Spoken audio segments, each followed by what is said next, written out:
लोगों पर दरियाए सिंध बंद कर रहे हो, क्या मुकदमा तुम हमसे लड़ोगे? क्या धमकियां तुम हमें देते हो कि काला बाग डैम बनेगा? जरूर बनाओ काला बाग डैम, लेकिन पाकिस्तान की तकसीम पर बनेगा। पाकिस्तान के सारे सिंधियों को कत्ल कर दो, फिर बनाओ काला बाग डैम।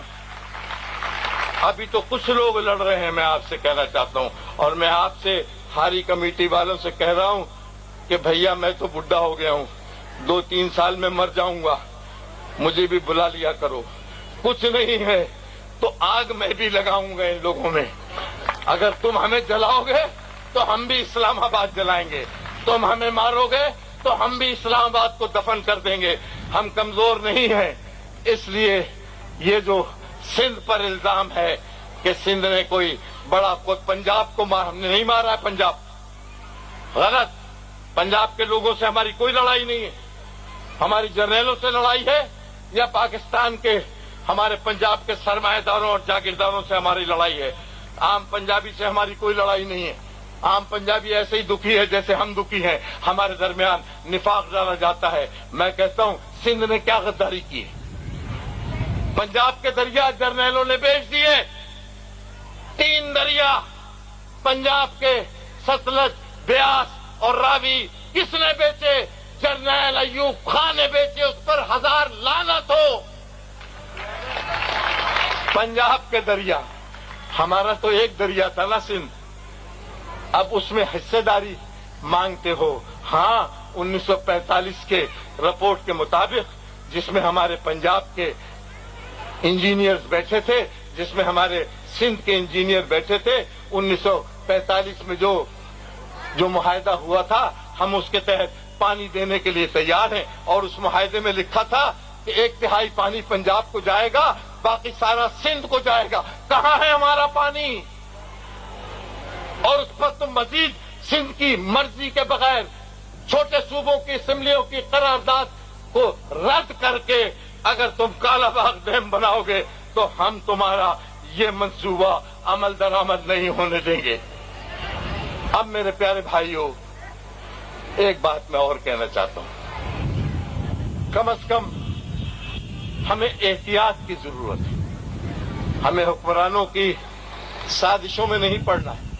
वो चाहेंगे कि नेशनलिस्टों और जनरल डेमोक्रेटिक फोर्सेस के दरमियान पहला झगड़ा शुरू हो जाए। हम जिन्होंने मीसाक जमहूरियत लंदन में बैठ के भले लिखा है, हम उनके गले पड़ जाएं, वो हमारे गले पड़ जाएं। अगर ये हुआ तो मुल्क को बड़ा नुकसान पहुंचेगा। हम मीसाक जमहूरियत वालों से इतना जरूर कहते हैं कि बाबा ये बेहद बिल्कुल ठीक है कि इस मुल्क में गैर जानिबदार इलेक्शन होना चाहिए, गैर जानिबदार हुकूमत होना चाहिए, इंडिपेंडेंट इलेक्शन कमीशन होना चाहिए, फेयर मौका सबको मिलना चाहिए। जो भी इलेक्शन से आता है आ जाए, इसमें हम उनके साथ हैं। हम इसमें उनके साथ हैं कि फौजियों को ऐसा सबक सिखाया जाए कि दोबारा वो किसी तरह भी, दोबारा वो किसी तौर भी सियासत में आके न बैठें। ये मुमकिन अब नहीं है पाकिस्तान में। सुनो, ये अयूब खान की फौज नहीं है, ये नई फौज है। ये फौज शाहीन एयरलाइन भी चलाती है, ये फौज अस्करी बैंक भी चलाती है, ये फौज केमिकल फैक्ट्रियां भी चलाती है, ये फौज सियासी इदारों में आकर भी बैठ जाती है। आजकल हमारा वजीर तालीम एक लेफ्टिनेंट जनरल है। लानत लानत लानत लानत लानत लानत लानत।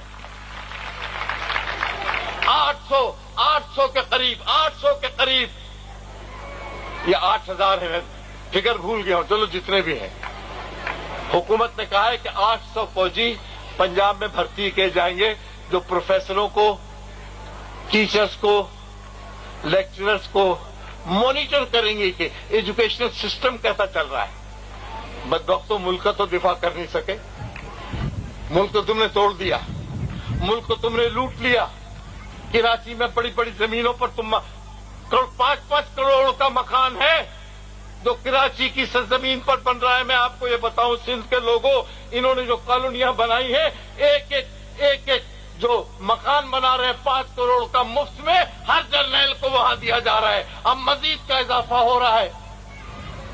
तो तुम ये फौज अब डिफरेंट फौज है, ये सियासत में है, ये मईशत में है, ये कारोबार में है, ये तिजारत में है, ये धंधों में है, ये फैक्ट्रियां चलाती है, ये अस्करी बैंक चलाती है। इसको निकालना मुश्किल होगा। इसलिए मैं कहता हूं कि जनरल डेमोक्रेटिक फोर्सेस और नेशनलिस्ट कुव्वतों के दरमियान लड़ाई नहीं होना चाहिए। हम जो नेशनलिस्ट हैं सच्चे, हम इन जनरल डेमोक्रेटिक फोर्सेस से कहते हैं बेशक फौज वापस जाए बैरकों में और कभी वापस आए, बेशक फेयर इलेक्शन होना चाहिए, लेकिन उसके आगे हम कहते हैं कि पहला काम कि अगर जनरल विफाक चलाना है तो आपको पूरे विफाक सिंध, पंजाब, सराइकी बेल्ट और सरहद के जो विफाक है असल, उसके लोगों को हक हाकमियत में शिराकतदार बनाना पड़ेगा।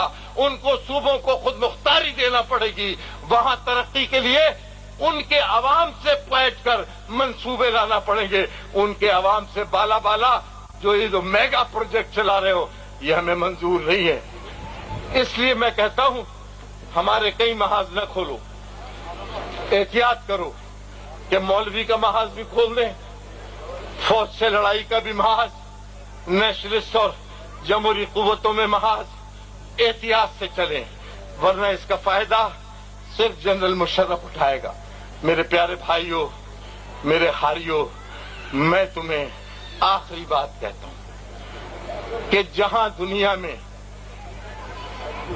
जागीरदारी खत्म हो गई, आज बरतानिया में कोई जागीरदारी नहीं, वहां जब जागीरदारी खत्म हुई है तो पहले बादशाह के हुकूक रब्बानी होते थे, जो चाहे करता था, वो मामराए मखलूक था। जब ये जागीरदारी खत्म हुई तो हाउस ऑफ लॉर्ड से हाउस ऑफ कॉमन में इख्तियार आता है। फ्रांस में बेशुमार जद्दोजहद हुई, फ्रेंच रेवोल्यूशन हुआ, फिर वहां जमहूरियत आई। जर्मनी में हारी जो थे वो आजाद हुए, तब वहां जमहूरियत आई। जहां बड़ी बुरी सी बात है, लेकिन मैं यहां माजरत से कहना चाहता हूं कि देखो, जमहूरियत सिर्फ उन मुल्कों में है जहां कैपिटलिज्म है। जमहूरियत हिंदुस्तान में है जहां उस वक्त के वजीर दाखिला ने बैठते ही जागीरें खत्म कर दी और लैंड रिफॉर्म्स कर दी, जमीनें हारियों में दे दी और एक सनती निजाम पैदा किया। आज हिंदुस्तान 8th इंडस्ट्रियल कंट्री और कहां का कहां निकल गया है। हम कहां खड़े हुए हैं? जिन मुल्कों में कैपिटलिज्म है, याद रखिएगा, हमारी जमहूरियत और है, हमारी जमहूरियत अवाम की जमहूरियत।